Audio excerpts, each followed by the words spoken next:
everyone, I'm Rebecca McLaughlin-Duane, and this week we have a show packed with inspiring women from the Middle East and North Africa who are blazing a trail and challenging stereotypes both professionally and personally. We'll meet with women from 3 different countries who have bucked convention, one by becoming a weightlifter.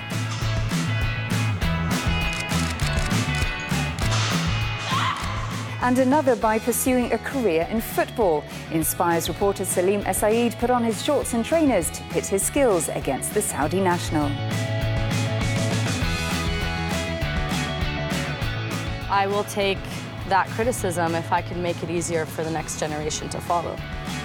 But first, Lhomme Qassam is the first UAE national to reach the North Pole. And I got the chance to spend a day with her in temperatures she's very familiar with, the sub-zero environment of the only indoor ski slopes of the region.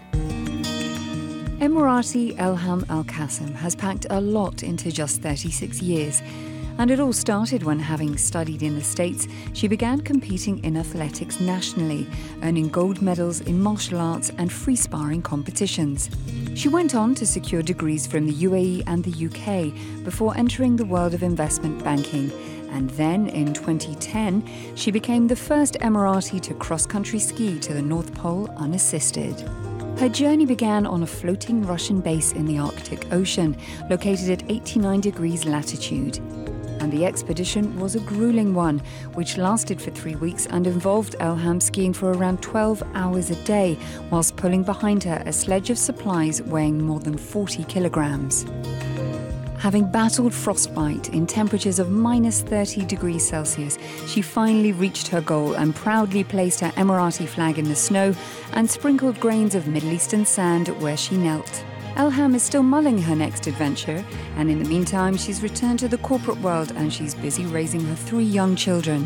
Whatever her next endeavour, it will probably reflect the meaning of her Arabic name in English, which is Inspire. Lhomme Qassam, thank you so much for speaking to Inspire Middle East. It really is a pleasure. Tell me a little bit about the expedition that you went on to the North Pole. What inspired you in the first place? It really was about understanding my own limits, physical and non-physical, so mental and physical limits, in order for me to really push my own boundaries and sort of really be the best version of me that I could be. Lhomme, you come from the warm, sunny climes of the United Arab Emirates. What inspired you to go to the cold? Well, it was the fact that it was totally opposite to my home environment that inspired me. I didn't know how well I would do. I had no certainty of how I would manage the cold and whether I would thrive, not just survive in that environment on a sustained basis. I was looking for a challenge that had no guarantees on how I would do.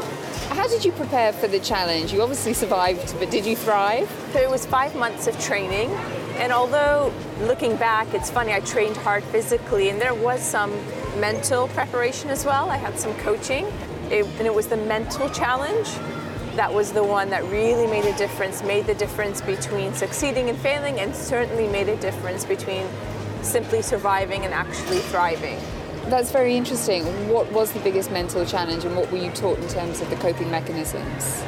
Well, I'd say first and foremost, everything that I was able to do at a regular temperature was extremely hard to do at minus 30 plus wind chill.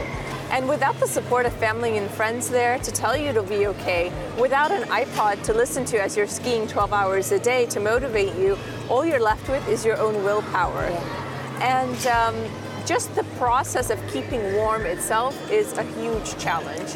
You must have had some pretty awe-inspiring moments along the way. Tell me about some of them.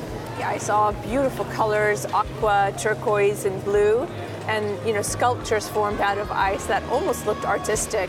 And every little detail out there was beautiful and inspiring, just from a pure perspective of what nature produces when it's untouched. Yeah. Observing how the sun goes around you rather than over your head, because there's no night, so there's only day at that time in the North Pole. And then I think reaching the North Pole was probably the most inspiring moment. We had no certainty whether we would make it or not.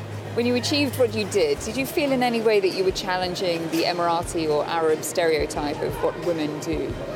I may have been challenging an outside-in perception of what Emirati women do. Emirati women are absolutely amazing in their intellectual depth and in their drive to make a difference. So in that regard, I felt I built off of what was already there.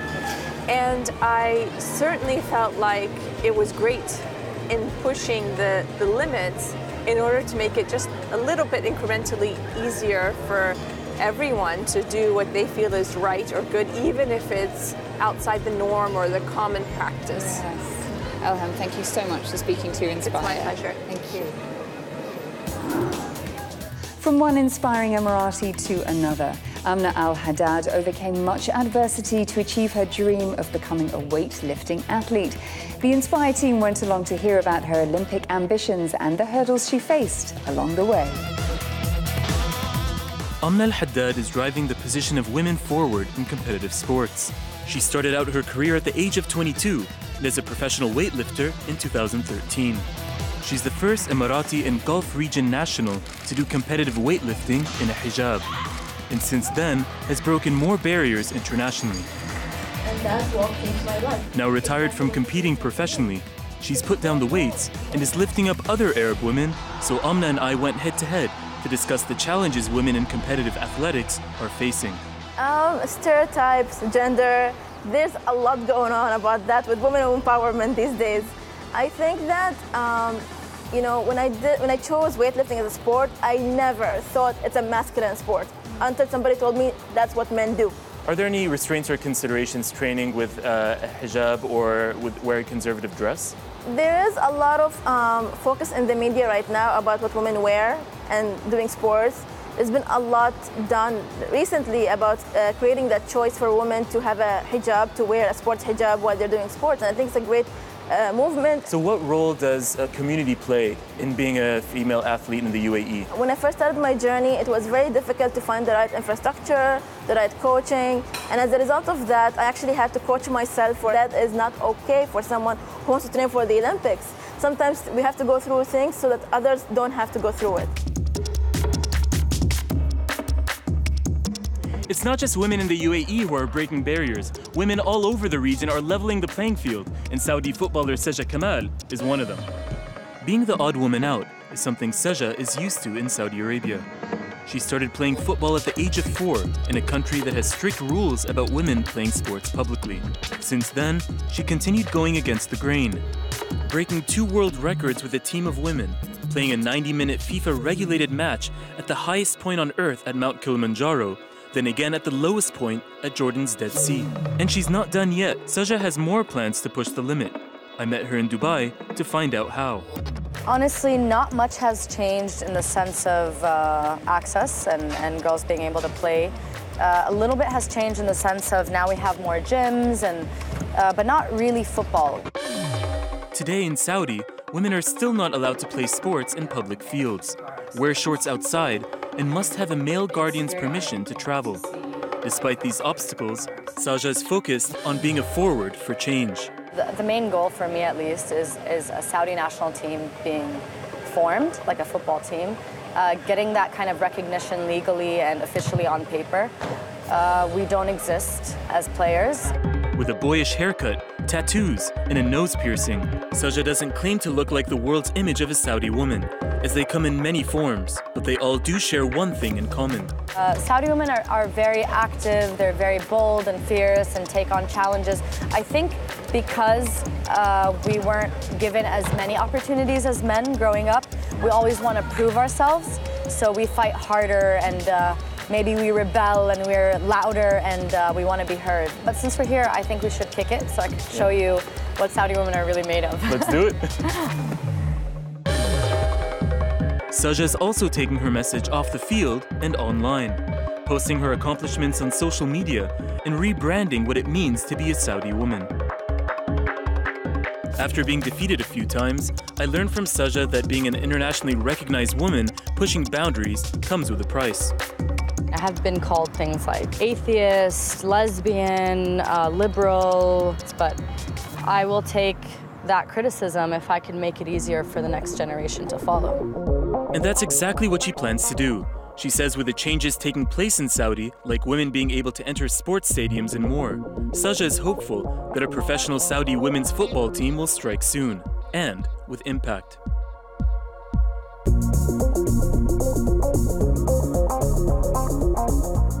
Also driving change for women in Libya is teenage speed racer Malak al-Nahas. From fast cars to motorbikes and even boats, anything mechanical and high speed is her sport. At 16 years old, Malak is one of the first women in Libya to race competitively. There are some that ask, how can a girl play with motor vehicles? And how can a girl participate with the boys? My ambition in the future is to get better and better. Everything I tried to accomplish in my life, I did. All my dreams have come true, except for one thing, to be an airline pilot. Since Malak started, more Libyan girls have developed an interest in mechanical sports. But the idea of women racing is still considered taboo. This is a new idea in the streets of Libya. There isn't much of it. At the same time, it's dangerous a little bit for women. On the gentler sex, these sports are difficult for them. But the young driver of change has found an ally. Her coach says despite traditional views in Libya, women should be able to compete. It's not shameful, it's not forbidden. It can be practiced in a proper way, and the most important thing I advise Malak on is safety, but she's a little stubborn. For this daredevil, cars, boats, and motorbikes are still not enough. For Malak, the sky is the limit. Well, that's all for this week. Before I leave you, here's what caught the attention of the Inspire team on social media. Yara, dubbed Egypt's only female rally driver, posted this clip with the hashtag #ChaseYourDream. And Syrian-American rapper Mona uploaded this shot of her fixing her boots, and one commentator to her Instagram page said they'll come in handy for breaking that glass ceiling.